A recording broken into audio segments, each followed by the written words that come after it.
Professeur.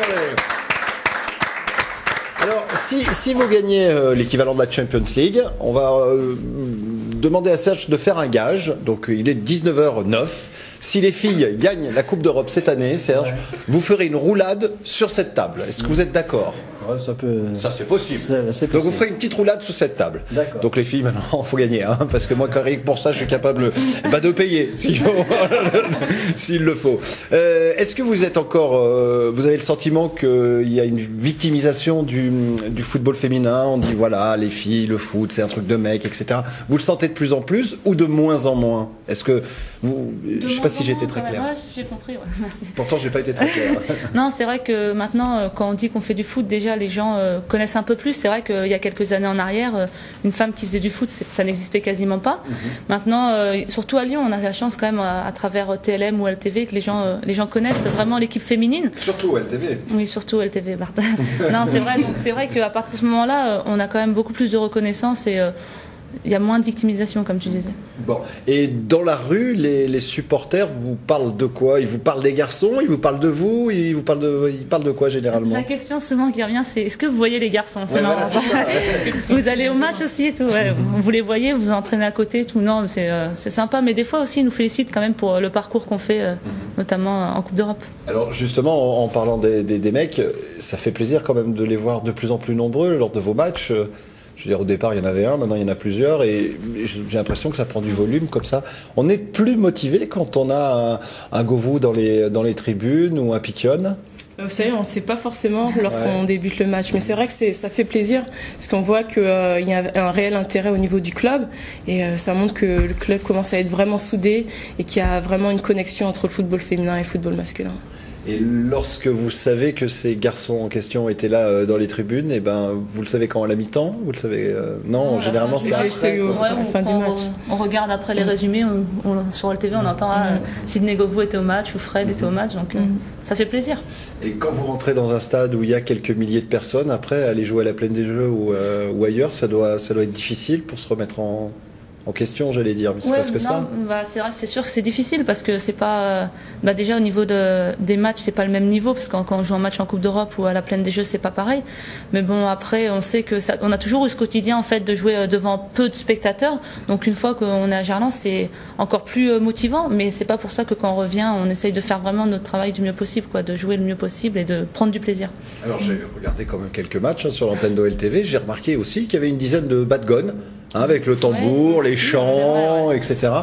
Ils sont là tous les matchs. Ouais, ça fait vraiment plaisir. C'est vrai que ça fait. C'est vrai qu'on parlait du fait de changer de stade, mais vous savez, quand on a la Plaine des Jeux remplie, ça fait également très plaisir.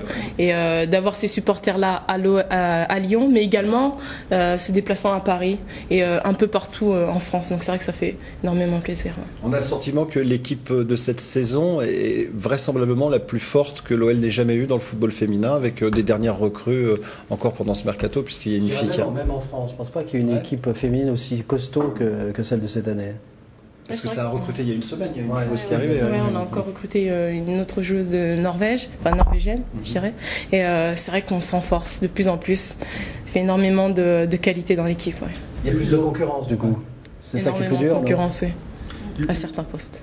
Laura, toi qui as connu le haut niveau aux États-Unis, est-ce que tu as l'impression que l'OL se rapproche, est au-dessus, est au même niveau? Comment est-ce qu'on peut évaluer aujourd'hui l'OL par rapport à feu le championnat américain, l'ancien championnat américain, qui était la référence à l'époque? On dirait la VUSA américaine. Je pense que l'OL est dans le calibre, oui. C'est vrai que l'OL recrute comme les États-Unis l'ont fait il y a quelques temps, en recrutant les meilleurs internationaux. Ouais, donc c'est le haut niveau européen. C'est le très haut niveau européen et peut-être mondial. Ouais. Alors je reviens sur la concurrence. Est-ce que c'est dur justement à vivre? Vous n'avez pas été habitué vraiment d'avoir cette concurrence presque à chaque poste. Est-ce que c'est dur à vivre? Ce qui est difficile, c'est qu'en fait, on a un match par semaine. Donc, à partir du moment où c'est pas comme si on enchaînait les matchs tous les 3 jours. Quand on enchaîne les matchs tous les 3 jours, c'est vrai que de tourner à chaque fois, on se repose. Donc, c'est logique. Mais c'est vrai que quand on a un match par semaine et que des fois on joue que 20 minutes, on est forcément un peu frustré. Mais après, c'est la loi du foot et du sport en général. Après, ça nous permet aussi, à partir du moment où c'est une concurrence saine, ça nous permet à toutes d'élever notre niveau et d'être plus performantes. Alors, ce piercing, c'est nouveau ou j'avais pas vu? Ça fait un moment maintenant. J'ai pas fait gaffe, pardonne-moi, quelle maladresse. Mais est-ce qu'il vous oblige à mettre un petit bout de sparadrap comme pour les boucles d'oreilles ici? On doit l'enlever justement. Ah oui, vous êtes obligé de l'enlever. Ouais. Allez, on va passer à l'entraînement des filles. Hein, c'est Sergio, qu'elles vont commenter, j'imagine, avec toi. C'était au Palais des Sports, ce qui est, Bah, quand ce qui même, est tout à fait logique. Voilà, oui, non, ça a changé un peu. C'était au Palais des Sports. On va regarder tout de suite ces images de Damien Decran. Et dans le sable, déjà Camille a déjà pris le ballon dans la figure. Et voilà, c'était les restes du beach volley. Et donc, avec Laura George. Là, voilà, voilà. Difficile, hein. Alors, racontez-nous un peu cet entraînement, c'est plus simple. Hein. Ouais, en fait, on a profité des installations qu'il y avait du beach soccer, donc ça nous a permis de nous entraîner. Dur, hein. C'est très difficile. super dur. Ouais, parce qu'en fait, déjà au niveau des rebonds, tout c'est pas du tout pareil, et puis même au niveau des déplacements, c'est difficile de bouger dans le sable. Ouais. Les Brésiliennes sont plus à l'aise là-dessus ou pas du tout? Il y avait Katia, ouais, si, elle est à l'aise quand même parce qu'elle a l'habitude de jouer l'été sur le sable, donc ça se voit quand même. C'est un sport complètement différent de Ouais, l'herbe. honnêtement, complètement différent. Ouais. Autant le futsal, je pense que ça se rapproche, mais là, le beach soccer, c'est vraiment différent et difficile. Vous avez fait une petite opposition là. Oui, voilà. En plus, on faisait des 4x4 et c'est vrai que c'était assez intense. Assez physique. Ouais. Donc voilà quoi. Là, t'as marqué la priorité Oui, des voilà. applaudissements. Comment s'intègrent justement les nouvelles arrivantes? Ben, on avait déjà Lara qui était avec nous durant l'été, Ouais. donc c'est vrai qu'on la connaît et en plus elle parle français. Et on a Ingvild qui vient d'arriver et donc petit à petit elle prend le rythme avec nous. Voilà. Là, vous êtes vraiment au complet maintenant. Il n'y a plus de blessés ou encore des joueuses qui sont. Il y a quelques joueuses blessées. Ouais. Il y a la brésilienne Simone qui est blessée, qui a une tendinite. Après, la nouvelle Ingvild Stensland s'est blessée aussi. Là, je ne sais pas ce qu'elle a. Je crois qu'elle a quelque chose derrière la cuisse.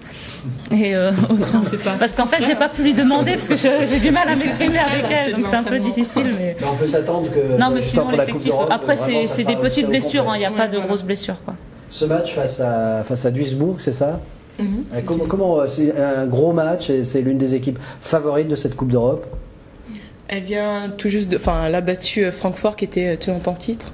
Donc c'est vrai qu'on s'attend à une grosse opposition. Et c'est vrai que les équipes allemandes sont dotées de à la fois des qualités physiques et techniques.